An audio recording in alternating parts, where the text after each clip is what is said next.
welcome to Lancaster University's public lecture. So I'm Professor Rebecca Lingwood. I'm the Deputy Vice-Chancellor here at Lancaster, and it's my real delight to welcome you here this evening, whether it's your first time or whether you're a bit of a recidivist and you've been here many times before for other public lectures. I have to say, I've not been at the university very long. It's only about 8 months. And this is my second public lecture. But as soon as I saw the title for this one a couple of months ago when I was at my first public lecture, I've been looking forward to it ever since. So I'm really pleased that the data's come around and that we're here. And it's my pleasure to introduce you to Dr. Steve Hall, or Steve the Snake Guy, as we all have come to know him. Steve is a university lecturer here at Lancaster in pharmacology. And Steve started his research in chemistry and then moved to pharmacology for his PhD. And then quite recently in 2020, moved from Canada to the UK to really take up his lifelong passion of everything to do with snakes and venom. So what Steve's researching is looking at drugs and drug combinations for novel treatments for snake envenoming, which is a new word to me, envenoming, yes. Steve's going to talk about the history of snakebite.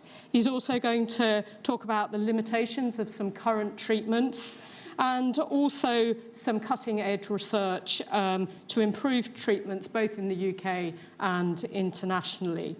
So I'm going to hand over to Steve in a moment, but just so that you know what's going to happen, after the lecture, there'll be plenty of opportunity for you to ask any questions that you've got, and then really encourage you to stay for refreshments that we'll have out in the atrium. And then if you're really into snakes, then we will have some live snakes on hand in our Critters Interactive, where you'll be able to go and see some non-venomous snakes. Okay, so I'm really delighted to introduce you, Steve, and I'll hand over to you. It's all yours.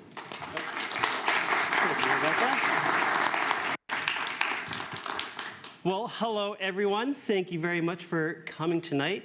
I think this is probably the fullest I've seen this room because, you know, students don't necessarily like to come to class all the time. But you know what? I'm glad that you decided to come tonight to learn a little bit about snakes and snakebite, which is ultimately something that I'm incredibly passionate about. I think it's amazing as a research topic. It's a terrible thing to happen, but as a research topic, it's fantastic. And without further ado, I might as well get started on the talk. Because when I practiced this, it was like 1 hour and 10 minutes, and I will do my best to make it not quite that, because I know I'm keeping you from actually getting to the snakes. Again, non-venomous ones, but ultimately, might as well get started. I also realize where the sun is it's kind of unfortunate placement, but there's not a lot we can do about that. So at the beginnings of my lectures about snakebite, I really like to use this quote by Kofi Annan, which I think was also the title of the talk technically. But in an article of his, he called snakebite the biggest healthcare crisis you've never heard of. Now, let's look at some of the stats and look at the numbers. So snakebite affects approximately 5 million people every single year who get bitten by a snake. This results in approximately 400,000 people being permanently injured as a result of their snakebite. Think really, really awful wounds that completely ruin somebody's life. And it kills upwards of 138,000 people, again, every single year. Now, keep in mind that these numbers are almost guaranteed to be massive underestimates because a lot of people that get bitten don't get counted, die before they actually make it to hospital, are in areas that are quite impoverished. They're not really bothering counting people because they're just trying to keep people alive.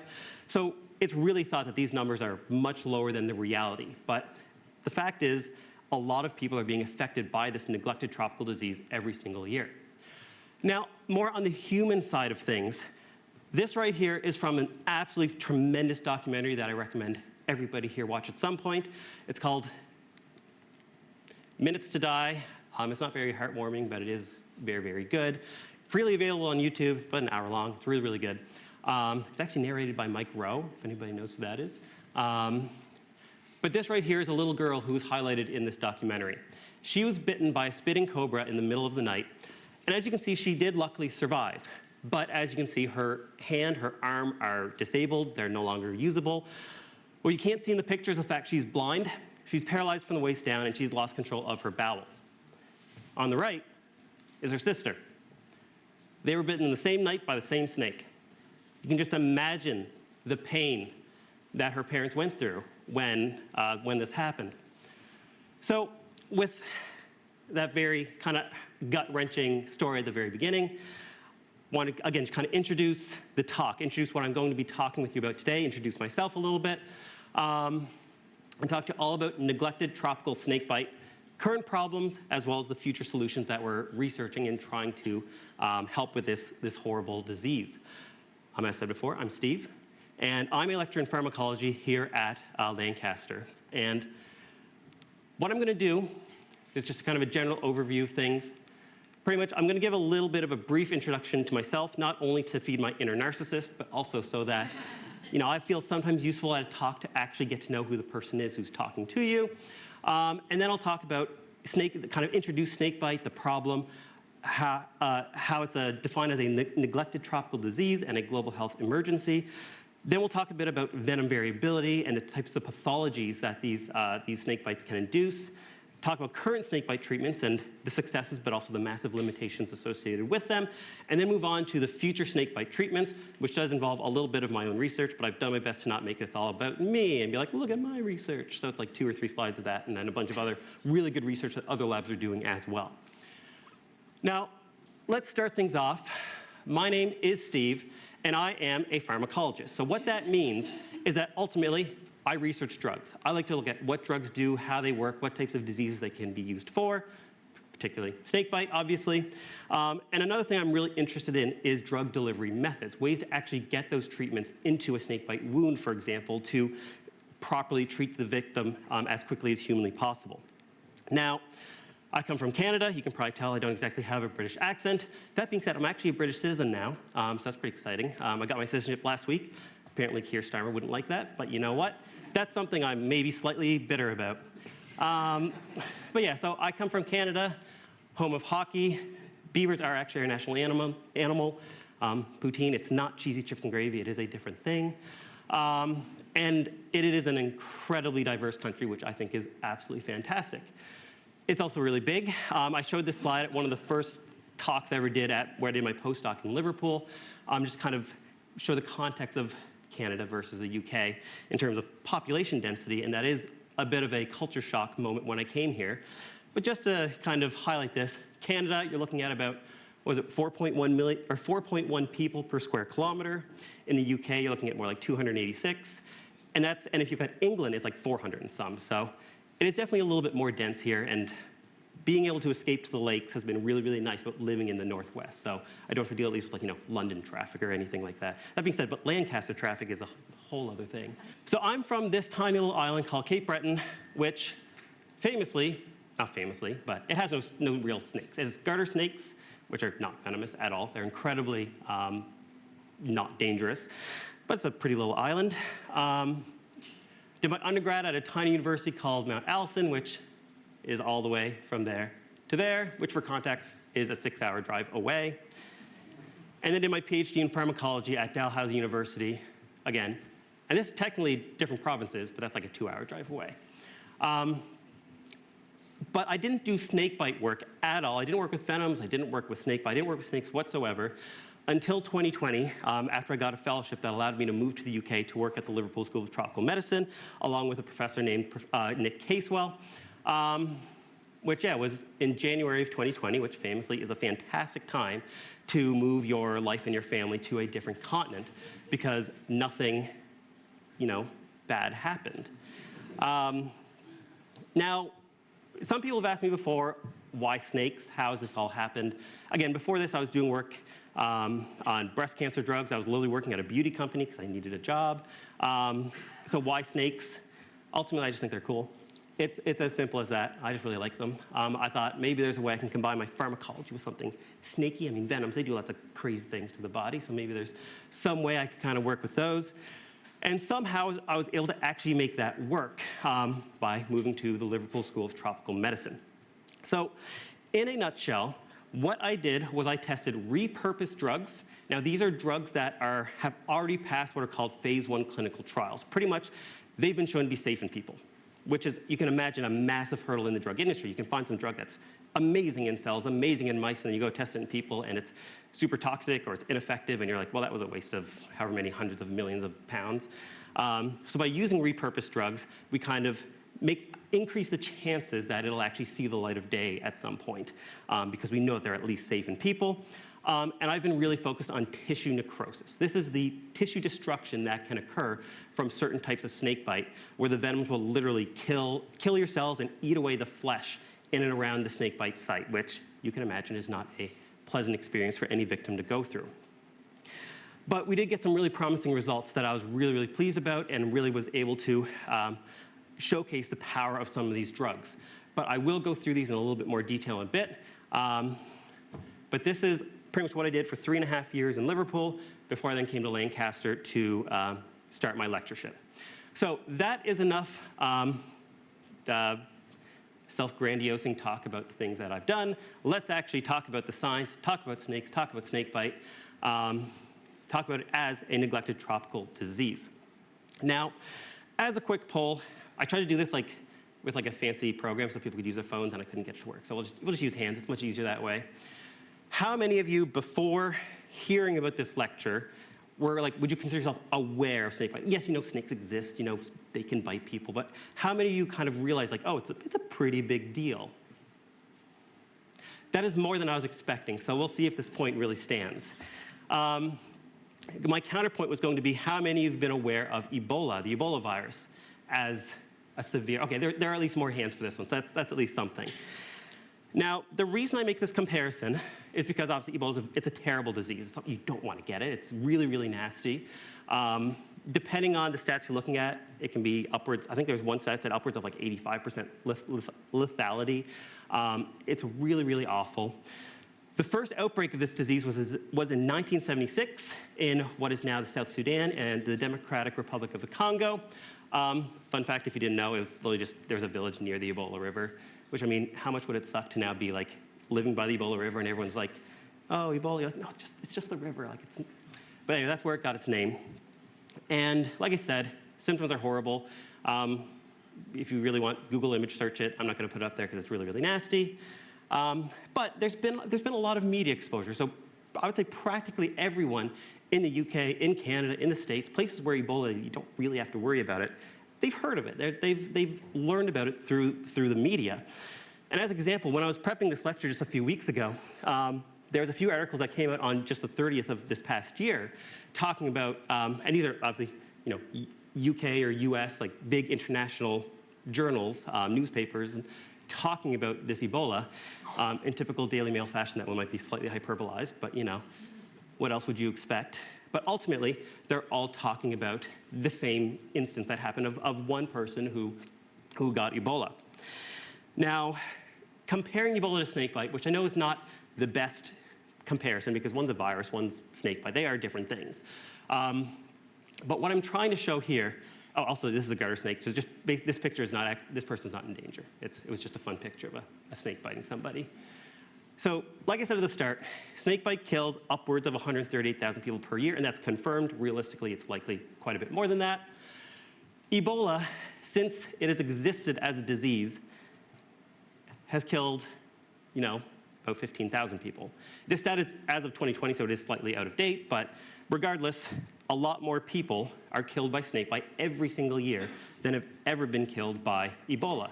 Yet despite that, most people have never really heard about it. No one's really thought about it, no one's really read much about it, because the interest just traditionally has not been there, unfortunately. And like I said, most people have heard of Ebola, despite the fact that really, if you're just a stats and numbers kind of person, snakebite really does affect a lot more people every single year. My point is that snakebite is incredibly neglected. The Royal Society of Tropical Medicine and Hygiene called it, or said, of all the neglected tropical diseases, snakebite might be the most neglected. And you can imagine there's a lot of neglected diseases out there. And I mean, snakebite is right up there as being one of the worst, or at least one of the most neglected.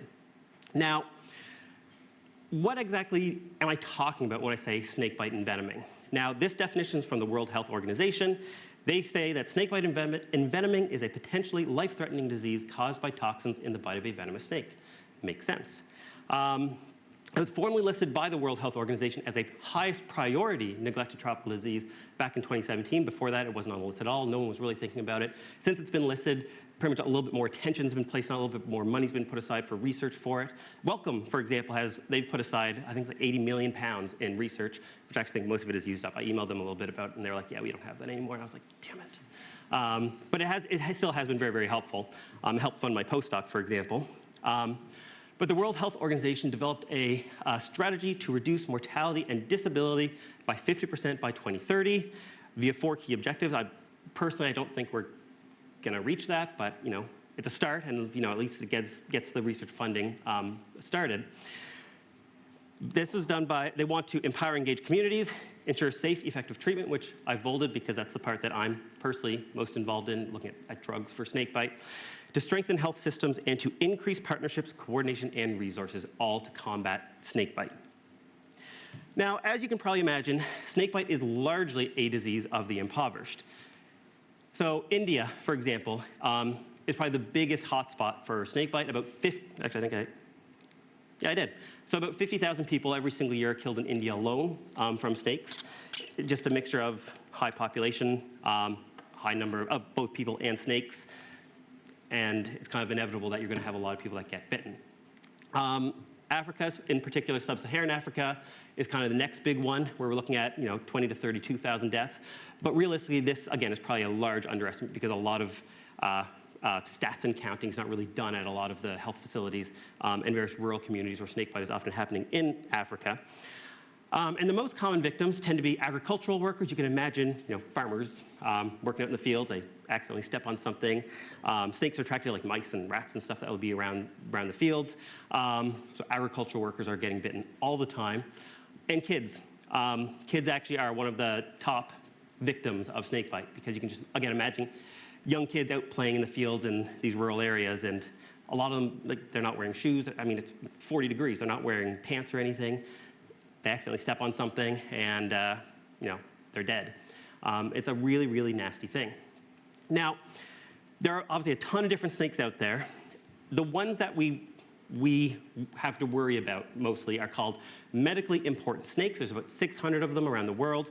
And they're medically important if a species venom is toxic to you. So you get bitten by something and it hurts you. We might consider it medically important because certain venoms, they're really not going to do a whole lot of damage to a human. And also if it envenoms enough people that warrants kind of thinking of it as medically important. Because again, there's snakes that will have really nasty venoms, but they bite like 2 people a year. So you actually don't really have to worry about them too much. They're typically found in 3 different families: Elapidae, Viperidae, and Atractospididae, which I still don't know how you pronounce. But elapids and vipers are really the 2 big ones. These are the main ones that I'm most interested in, the ones that bite the most people. And these would be things like, elapids would be cobras and mambas. Vipers are things like adders like you might see in the UK, but also rattlesnakes, pit vipers, puff adders, carpet vipers. There's a lot of different snakes out there, and they all have very unique blends of toxins within their venoms. There's also colubrids. That is just kind of you can't see that on either of those, can you? Oh, wow, that didn't work. Okay, it says colubrids up there. Pretty much these are snakes. Oh, I have pictures. Pictures. Pretty much colubrids, these guys right here, you can see like their fangs are really itty bitty. They literally have to kind of like chew their prey to really get the venom into them. So pretty much if you get bitten by one, if you get your arm away fast enough, you're actually probably okay. Whereas vipers and elapids are these 2 shown here. This laser pointer is not very good. Anyway, vipers up there, they've got really, really long fangs that can kind of fold up into their body when their mouths are closed. And then when they go to bite something, they kind of come out and penetrate skin. Elapids, those would be like mambas and your cobras. They've got smaller fangs that can still penetrate the skin, but they're not so big that they need to fold up. And also, if it's a spitting cobra, it just opens its mouth really wide, spurts out the venom, and does lots of damage. So just as some examples, and also just an excuse to have some snaky pictures on here, because why go to a snake talk if there's not snake pictures? Some medically important vipers would be things like the West African carpet viper. These guys are actually incredibly deadly. We've got like, I'm not even at that lab anymore. My old lab, where I used to be, we had like 30 or 40 of these guys, and they're like this big. They're tiny. They don't produce that much venom, but it's potent as hell. You get bitten by one, and you're in trouble. And one of the problems is that they are everywhere. They're so common. They don't really make much noise. They blend in really well to the ground. It's very easy to accidentally step on one. And so they bite and kill a lot of people.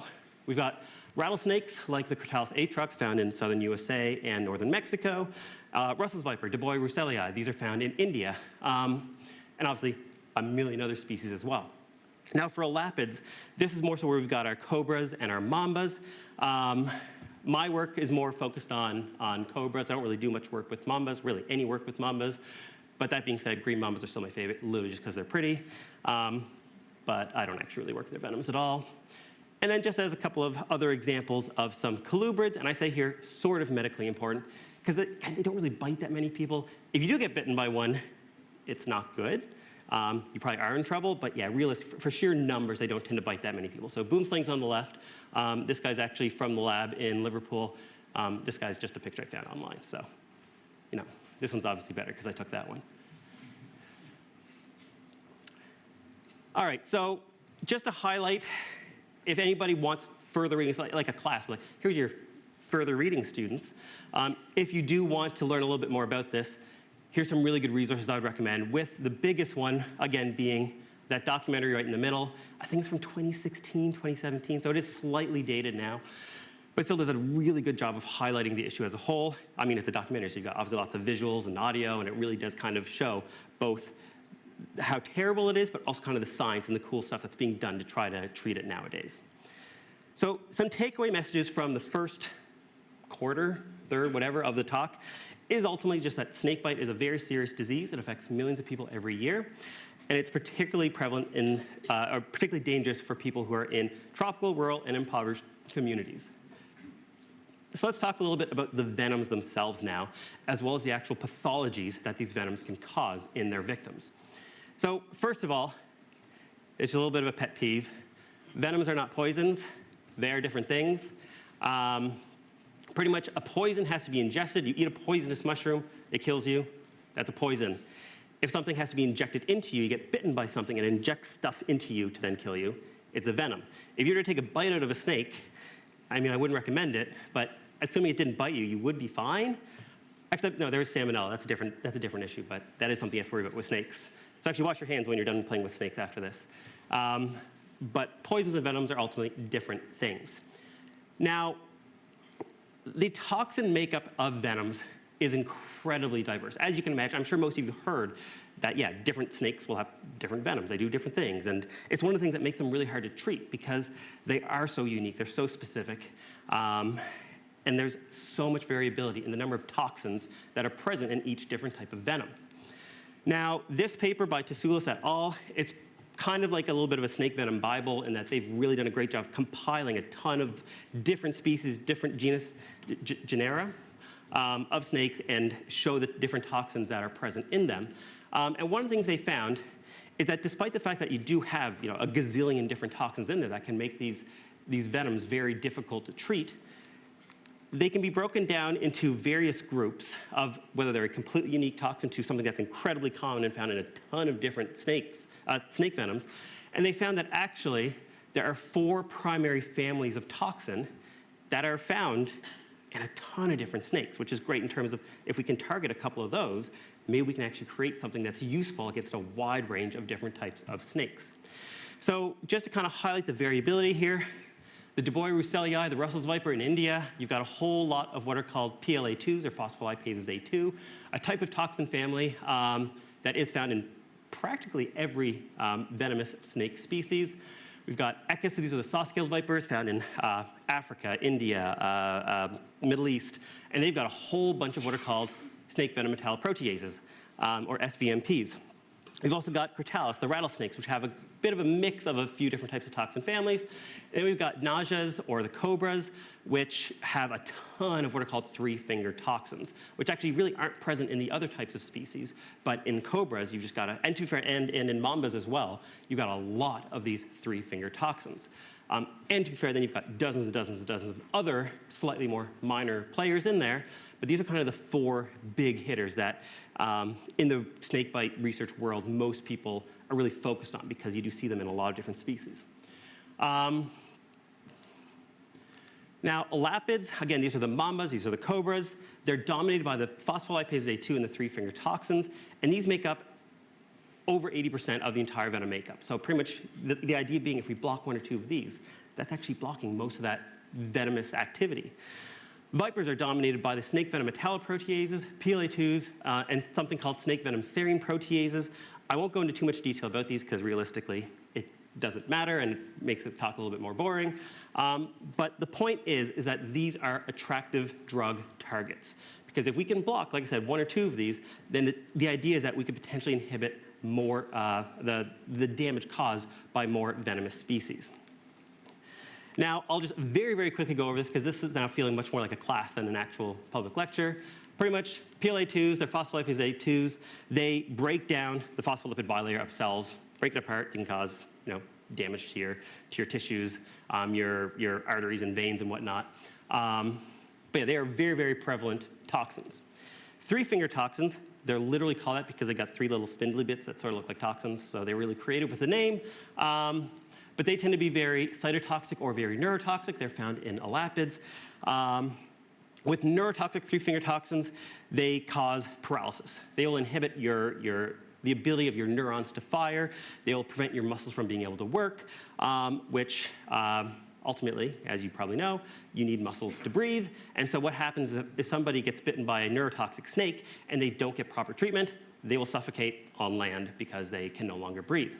Cytotoxic three-finger toxins, which are a little bit more my kettle of fish, they bind to and form pores within the cell membranes and pretty much cause that cell death, resulting in a lot of tissue damage. Snake venom metalloproteases, they just require a metal to work, hence metalloproteases. And they're protease, they break down proteins. It's a major toxin family in the vipers, and pretty much they need zinc to work. So pretty much if you don't have zinc, then really there's no problem. But to be fair, we all have zinc floating around our bodies, so that would be a problem for all of us. But that is one of the treatment strategies, is that if we just inhibit or bind to that zinc and remove it from the system, it actually does make the venom less toxic. And lastly, snake venom serine proteases. Pretty much they've got a serine in them at a specific spot, and that's why I call them that.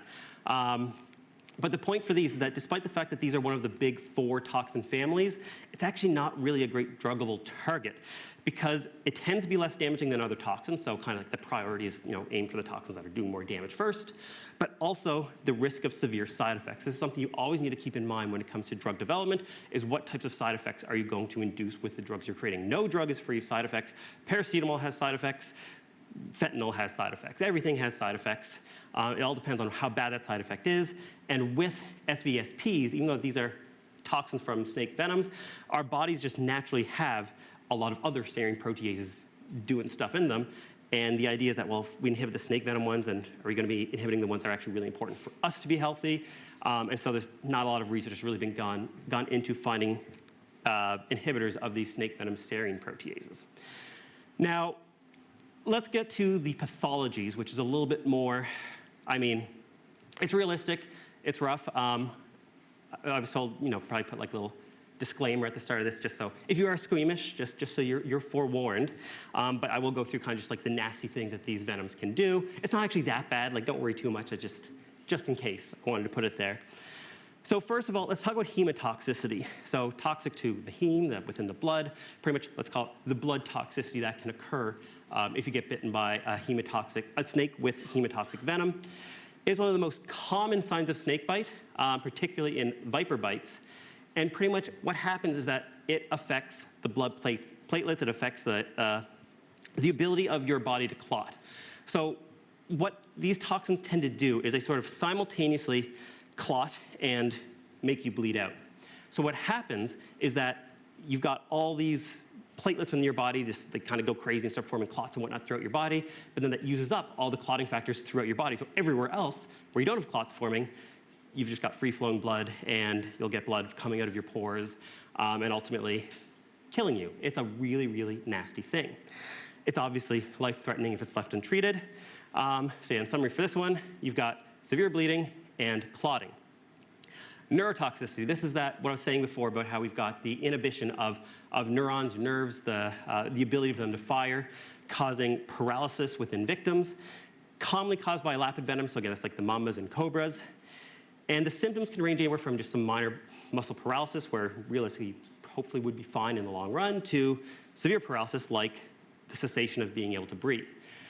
People who've been bitten by a neurotoxic snake, assuming there's proper facilities nearby, often you'll put them on a ventilator or something like that in order to help them breathe. And pretty much if you can get that mechanical ventilation in there, and you get proper antivenom and stuff to them, hopefully they actually would be okay.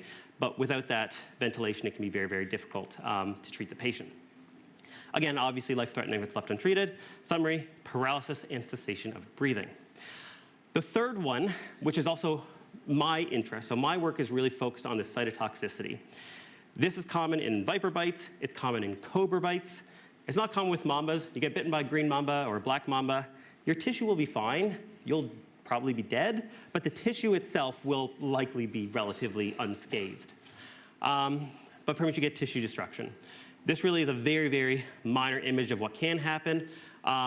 Whenever I talk to people about cytotoxicity caused by snakebite, I just tell them, literally just do a Google image search someday, look up snakebite necrosis or snakebite cytotoxicity, and just see the images that come up. It is absolutely brutal, the type of damage it can do. It can be life-threatening, but more than that, it can be life-changing.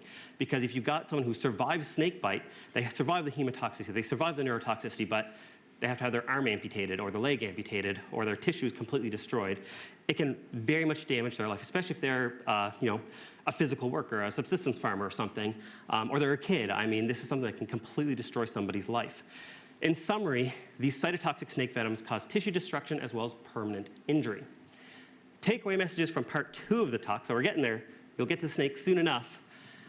Snake venoms are incredibly complex cocktails of toxins. There's a lot of different things in there doing a bunch of different, having a bunch of different effects that together create something that has evolved to be as damaging as possible to both prey as well as to what the snake sees as a potential predator.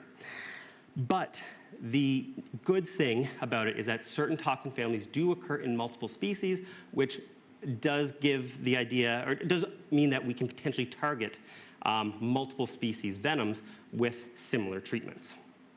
On top of that, symptoms are bad. My advice is don't get bitten. But yeah, it's a really, really awful disease. Now, let's talk about current snakebite treatments. Now, let's say you're out in the middle of nowhere, you're out in the field, you get bitten by something. What do you actually do? Now, field management, and this is actually from a published paper, so this is real official advice, is get away. Don't try to catch the snake. What's worse than getting bitten by a snake is getting bitten by the same snake twice. I mean, that's not going to improve the situation.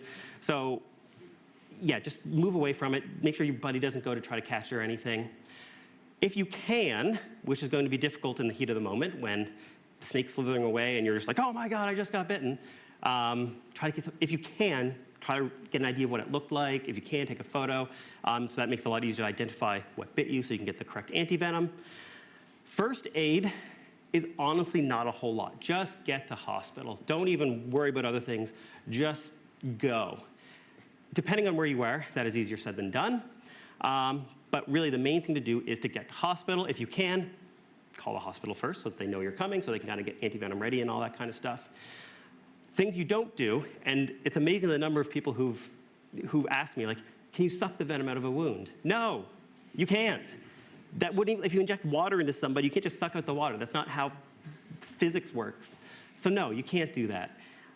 Don't use a tourniquet either. That can make more damage. So even if you're cutting off the venom from going into the rest of the body, if you're completely cutting off the blood supply and it takes you 3 hours to get to hospital, I mean, your arm could be completely blackened and dead anyway just because of the tourniquet. Yeah, don't suck out the venom. I mean, at best, it's just you've made a bad situation just awkward. But also, it's just not going to do anything. You might get germs into it until you've created an infection and made it worse. Don't try to deep clean. Don't try to do all those, add things to it. Just get to hospital. So pretty much in summary, oh, that sun really ruins it, doesn't it? In summary, if you get bitten, time is of the essence. Minutes matter. Get to hospital as soon as you can so you can get antivenom. And I've put up here a stat here for the average amount of time it takes somebody to get to hospital after being bitten by a venomous snake. Now, this is from more kind of impoverished rural areas. So if you are in Arizona, I bet you could get there faster. But it was rural India.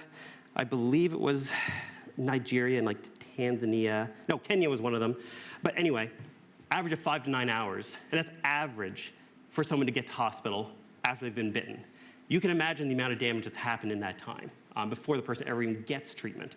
There's, in these papers, a number of these patients, it's over 24 hours before they actually make it to hospital.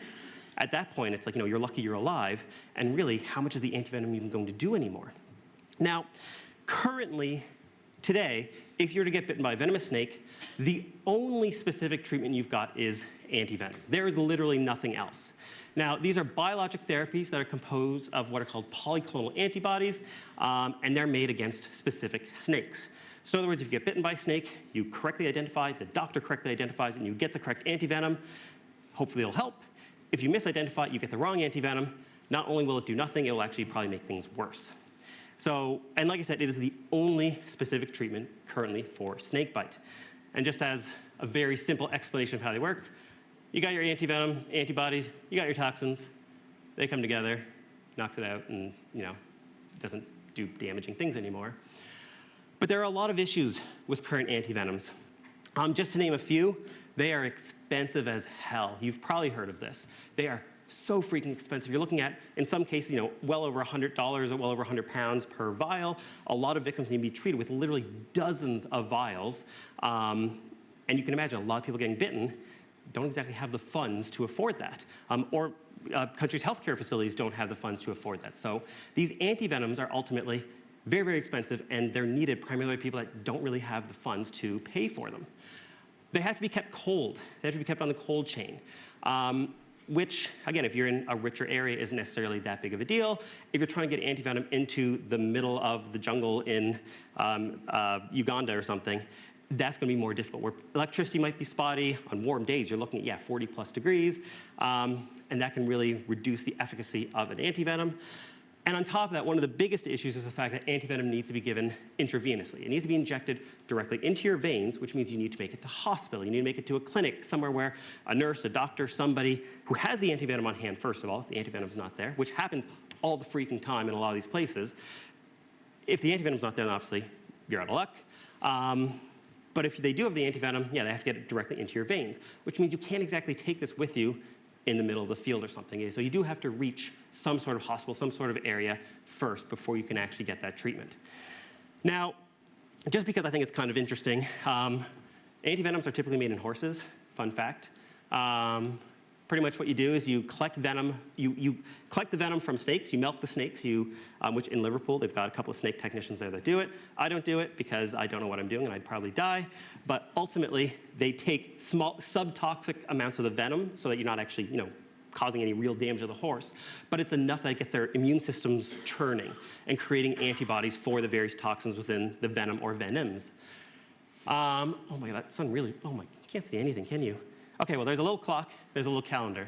Pretty much, you do that for a while. It takes time. You start to develop those antibodies. And ultimately, what you would do is you would then collect the blood from the horses, like not so much blood that you kill the horse. It's a very humane thing. You collect some blood from the horses, like when you're donating blood for the NHS. And ultimately, from that blood, you're able to create an antivenom from the serum within that horse to then hopefully inhibit the toxic activity of the various toxins within the venoms. Just to kind of show that this is all it's actually a surprisingly lovely process, especially like this is from, you really can't see that middle picture. So ultimately, this is from one of my collaborators in San Jose in Costa Rica. They've got a massive antivenom lab there. The guy's name is Chema. He's the loveliest man in the world. They say don't meet your heroes, but that doesn't include Chema, who literally, he's retired and he still probably works more hours than I do. And I truly think he's probably saved tens, if not hundreds of thousands of lives for the antivenoms he has produced through his facilities. But here in Costa Rica, they've got these big horse fields where they've got everything set up. When the horses are done giving blood, they go out and frolic in the fields, and there's like volcanoes and stuff in the distance. It's absolutely gorgeous. So they do treat the horses very, very nicely, just so you're all aware. Now for other treatments, just briefly go through some other things that you could do. Again, nasty images if you're squeamish. There are non-specific treatments you can do. These are things like IV fluids, general care, stuff like cleaning out the wound in a proper facility. Again, ventilation if somebody is unable to breathe.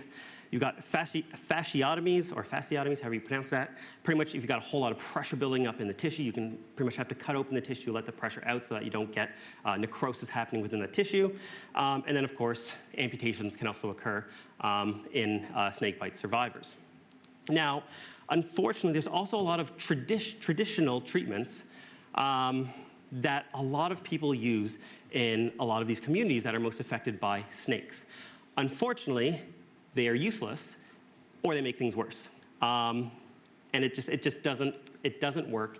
But over centuries, millennia, people have, they trust their local healers. When you're in a rural area, there's somebody who helps birth your babies and helps when you're a little bit sick. And the thing with snakebite, keep in mind that approximately 50% of envenomings or snake bites are actually dry bites. So the snake doesn't actually eject any venom. So if someone gets bitten, they don't know it's a dry bite, but they go to their local healer, they do something, and then they're fine. That belief gets propagated, and so more people think, oh, I'll go to the local healer because they know what they're doing. But then the other 50% of the time, it's not a dry bite, and the person's in severe trouble. They'll use things like you've got traditional herbs. This is literally called that middle image, oh my God. Okay, well, there's a little bowl with some goop in it, but it's called a snakebite vaccine, and it literally contains snake heads and herbs. It doesn't work. And there's also something called black stone therapy, which a lot of communities will use, which is literally taking a black rock, putting it on the wound, and it's supposed to magically suck out the venom. It doesn't. What it does do is it wastes time. A lot of victims will go to these local healers. They'll try these traditional treatments, because keep in mind, too, they're also a hell of a lot cheaper than antivenom, too, and a lot of people don't have the money to afford anything expensive. And then by the time they realize that, oh, this snakebite wound is really getting bad, could be hours later, then they try to get to hospital, and by then it's too late. So realistically, this is a little bit of a tangent, but for future snakebite therapies, it is going to require working with these local communities, actually educating people as much as possible, making sure the communities and these local healers are kind of on board and understand the treatments that we create, and hopefully convince them that time is of the essence, and we need to get those treatments in there now. Now, with antivenom, it's actually pretty good at treating hematotoxicity, which is good. So you get bit by a hematotoxic snake, you get antivenom quickly enough, you actually probably will be okay. Neurotoxicity tends to be a little bit more hit or miss, really kind of depends on how quickly you get the antivenom, what type of neurotoxins they are. But the part that really motivates me is the fact that antivenom is absolute trash at treating cytotoxicity. It doesn't work. Now, there's two main reasons for why antivenoms don't work against this tissue damage that can occur. One is that the antibodies that make up antivenoms are just pretty big. They're much larger than regular drugs you might take, like a paracetamol or something. And that means, because they're so large, it means that they don't really move into the peripheral tissue very well. So you get bitten in the finger or something, and it's not really going to move into that tissue very well. On top of that, if you've got starting to get necrosis forming, the blood vessels are dying, well, the antivenom's in the blood, so if it can't get to the wound, then it's not going to do anything. On top of that is just the simple fact of time. You're getting antivenom usually multiple hours after you've been bitten by something, and in that time, it's too late. The necrosis is already set in, you've already had all this damage, and so ultimately the antivenom is not effective. And this leads me in, surprise, surprise, perfectly to the next section of the talk, which is future snakebite treatments and the types of things that a number of labs around the world are working on now to try to improve the treatment of this neglected tropical disease. Now, the categories of snakebite therapies can broadly be broken down into either making current antivenom therapies better or creating new small molecule drug therapies, which I'll get into more in a minute as to what that actually means. So let's start by talking about new and improved antivenoms with the stipulation that I don't work with antivenoms. I work with small molecule drugs. My bias is I like small molecule drugs. I think they're a great way to go when it comes to treating snakebite. But I also don't want to poo-poo anybody who's doing antivenom research, because that's still an incredibly important thing to do. It's just not what I do. So I will talk a little bit about antivenoms and future antivenoms. But again, just kind of putting this little bias alert there, just so you're all aware. So so you don't think, oh man, antivenoms are crap. They're really not. I just personally like small molecule drugs. Now, one of the ways to improve current antivenoms is to use different animals to actually produce the antibodies. One animal is camels or camelids. Apparently, camels actually just naturally produce smaller antibodies than horses. The idea being that if these antibodies are still useful at inhibiting snake venom toxins, then they might be a little bit more useful at treating that necrosis. They're a little bit smaller, they can get into that peripheral tissue a little bit better. They're still a lot bigger than small molecule drugs. Again, that's my bias coming through, but ultimately, that's the idea there. There's also a guy I know down in Liverpool who's working with cows and seeing if he can actually pretty much inject cows with venoms and then get antibodies to be produced through the milk. So you don't actually need to bleed anything. You're actually just collecting the antibodies from the milk of the cow. I don't know if he's had any success with that yet, but it's something he's working on. On top of that, you can also synthesize designer antivenoms. There's a lot more to it than what I'm going to say in a single slide. There's actually, surprise, surprise, a second snakebite scientist here at Lancaster, Steph Menzies, who's in biomedical life sciences with me. Her office is literally right next to mine, and she's much more on the antivenom side of things. But she was actually part of this. I'm going to brag for her right now. So she was on this paper that was released a few months ago, where they pretty much used AI to design some new antibodies to target three-finger toxins. It worked decently well, but the cool thing about it was that it was all developed with artificial intelligence. Also, the lead author, David Baker, got the Nobel Prize this past year for his work on developing, oh God, what was it called? Anyway, the AI program, AlphaFold, I think it's called, to create these proteins. Tim Jenkins there, I've collaborated with him in the past. He just started a company 3 days ago, which makes me slightly envious, but he's very good, so I'll give him that.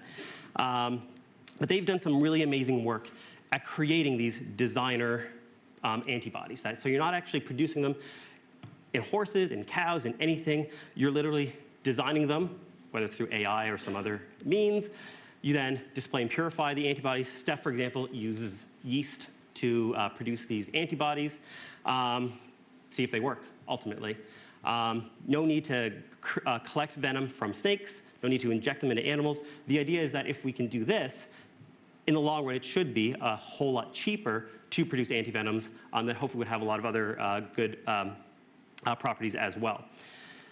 Some potential benefits of doing this is, like I said, cost. If we can reduce the cost of these antivenoms, that would obviously be very, very helpful for anyone who's being bitten.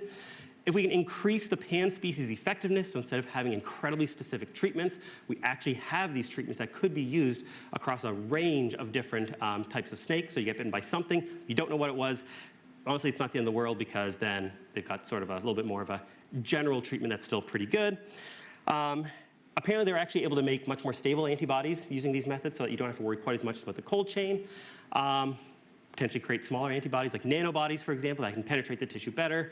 And also by creating humanized antibodies instead of horse-derived antibodies or cow-derived antibodies or camel-derived antibodies, you should decrease that side effect profile. Because you can imagine, when you get injected with antivenom derived from a horse, your immune system goes crazy. You've got all these foreign antibodies floating around your blood.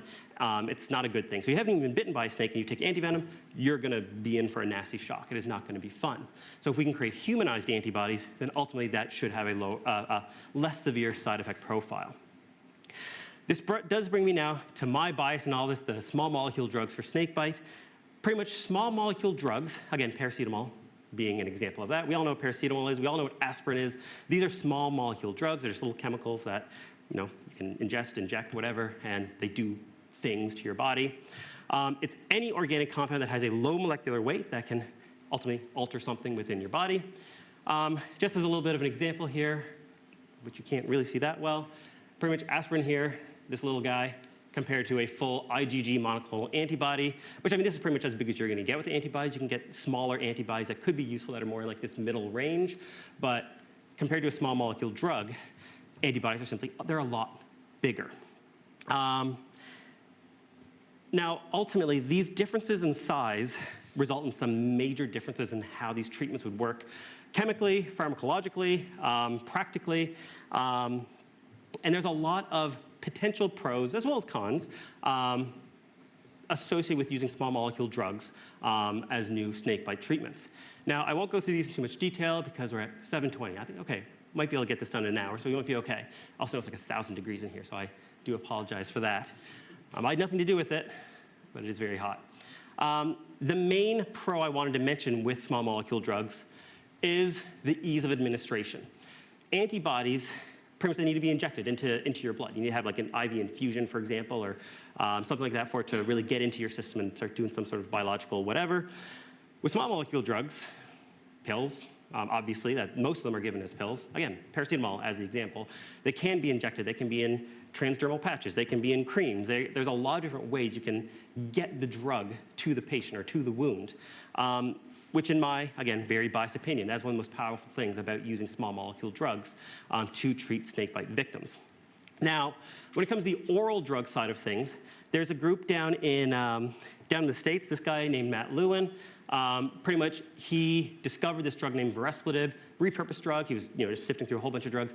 Apparently, his friend was killed by a snake, and that's what got him into snakebite. And pretty much, he found this drug called veresplitib, which inhibits phospholipase A2s, the PLA2s. And from personal experience, like, not that I've been bitten, but working with it in the lab, it's a good drug. I've been really, really pleased with veresplitib, and I've got high hopes for it. It recently completed a phase 2 clinical trial where pretty much it wasn't as effective in the patients that they tested in as we had hoped it would be. In my opinion, I think it was actually like, if the study had been designed slightly differently, maybe it would work better. I still think it's a good drug, but I think it's just how you use it. Fun fact is that also his Ophirix company, the biggest funder is, I think it's the lead guitarist of the Talking Heads. Apparently he was at a party and the Talking Heads guy, he's just like, likes to invest money in ideas. And they just happened to be at the same party. Matt was like, I've got an idea. And then boom, there you go. You've got some really cool stuff happening. Another drug, unithiol or DMPS, stands for a ludicrously long chemical name I can never remember. Pretty much it's a metal chelator. It will bind to metals like zinc. You can hardly even see zinc on there. That's zinc up there. It binds to zinc, which makes snake venom metalloproteases not work as well. And another drug that I've worked with in the lab and that a number of others of my colleagues have worked with, and Laura's actually the one here who discovered it, I believe. And Mike now here, Mike Abiyanis, he's leading they just finished a phase 1 clinical trial with this drug, and they're now they just got about £5 million to start a small phase 2 clinical trial in snakebite victims to see how effective it is. So in terms of oral drug development, there's a little bit moving forward with this. The idea being that, in 20, 30 years, if this all works, you get bitten by a snake, you go, oh crap, I got bitten. You've got an emergency snakebite pill, you pop it, and then it buys you time to get to hospital. That's kind of the dream with this whole type of research. But this brings me now to injectable drug development, which again, my bias, this is what I do, so this is what I get particularly excited about, which is injecting those drugs directly into where the snakebite wound has actually occurred.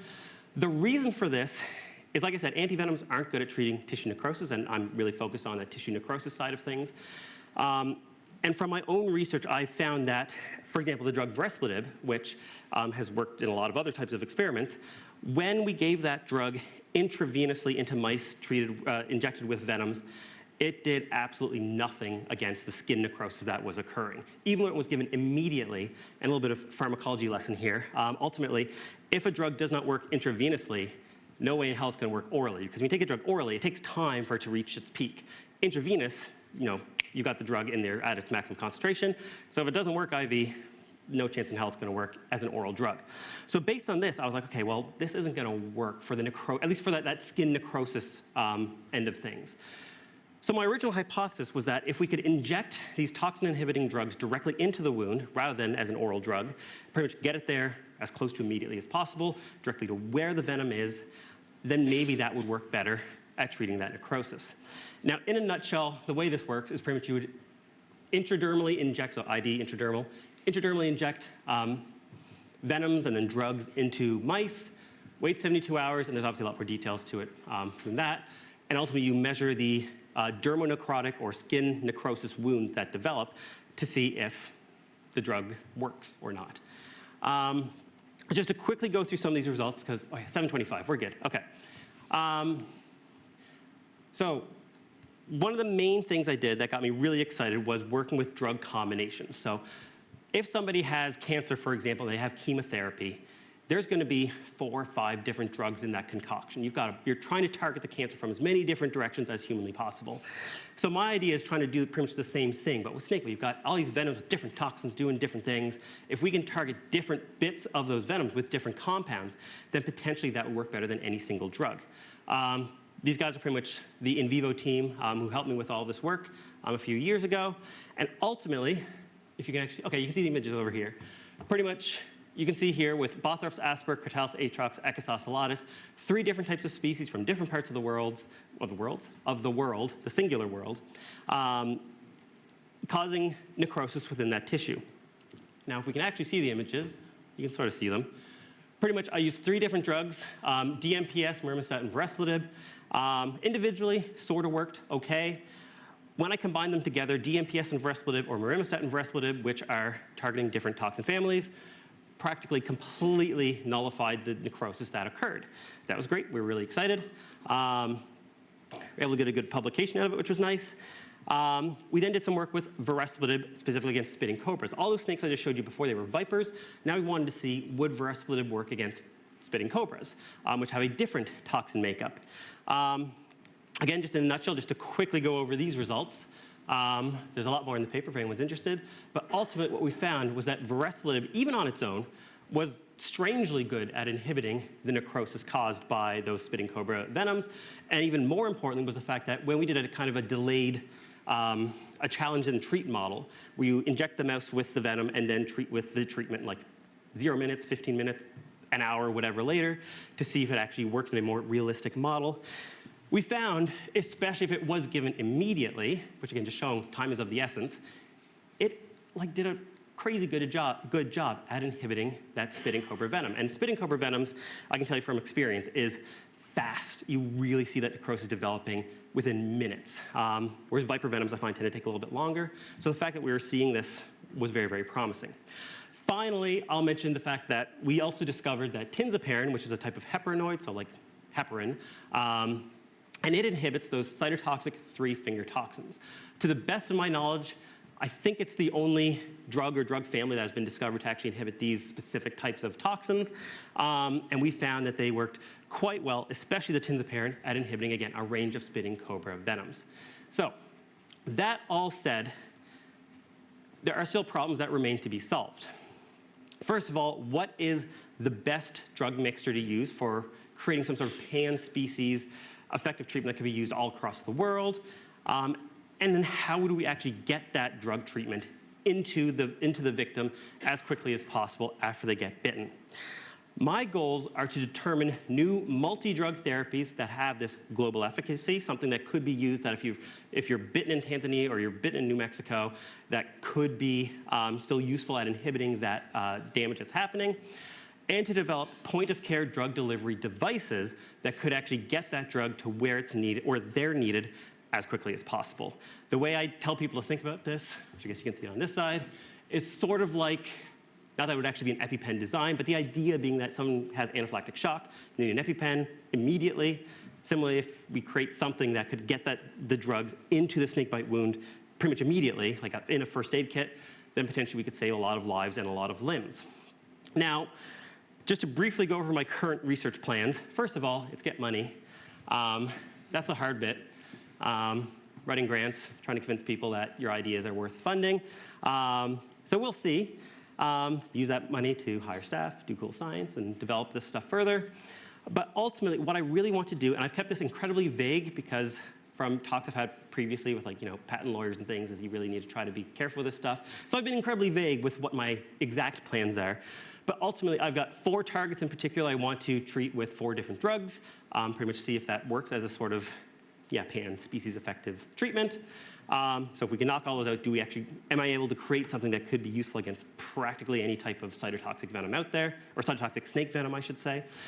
And then the second thing is to create some sort of prototype device that could then inject those drugs into the snakebite wound to see if it actually works, so that we could see if we could actually create something that could be carried on one's person if they're out hiking somewhere and get bitten by something, that they've got something on them that they could use to then slow down the toxic effects of the venom. Now, step 3 is then adding those things together, see if it works. But we will see what happens. So the takeaway messages, we're almost done. You'll be out of the heat soon. Actually, no, we've got Q&A, so you're stuck for a while. Takeaway messages. This is also a spitting cobra. You can hardly even see it, for God's sake. That is a spitting cobra from the School of Tropical Medicine in Liverpool. I didn't take that photo. There was actually a professional photographer that did that. Snakebite is a devastating neglected tropical disease. Necrosis in particular can not only kill, but also destroys the lives of survivors, as well as the families and potentially friends of those survivors as well. And now, toxin-inhibiting drugs, when they're injected directly into the wound, can actually drastically reduce this necrosis. And this can potentially work across species from around the world. And I truly do believe that creating some sort of pan-species effective treatment is absolutely possible. I personally think it's a when, not an if. And so I'm excited to see what happens in the coming years and decades. So to finish things off, of course, you always need to have acknowledgements to the various people that I've worked with, past, present, and future, that have helped me along the way. The people who've organized this talk and these sessions, because I had to prepare the talk and I didn't really have to do anything else, which was nice. Even the snakes, I had nothing to do with that. Other people organized that, which was nice. All of you guys for actually attending. Again, despite the fact that I've got lectures with 200 students, this is probably the most full I've seen one of my classes. And of course, all of the snakes in Liverpool that I've worked with, anti-fair ones that I haven't worked with. I've actually never worked with these guys up here. They're just really pretty. Same with green mambas. Never worked with them. They're just pretty. But also, if anyone's ever interested, they actually do tours of the herbarium in Liverpool. They've got a big plexiglass window so you can watch them do snake milkings and stuff. They do a lot of public service isn't the right word, but volunteer work kind of increase that awareness of snakebite and what they do there. So if you're ever interested, you can always look into that. And just to leave everyone with, again, just the first slide I had, also the last slide I have is that, again, snakebite, Kofi Annan called it the biggest healthcare crisis you've ever heard of. You've not heard of it, so that's at least the start. And we are working on it, both here at Lancaster and across the world, so that hopefully, a few years, few decades, you'll start to hear some news about some actually really exciting stuff happening in the snakebite world. And ultimately, we will have many thousands fewer victims every single year. I think that's everything. Yep, that's everything. Okay, thank you.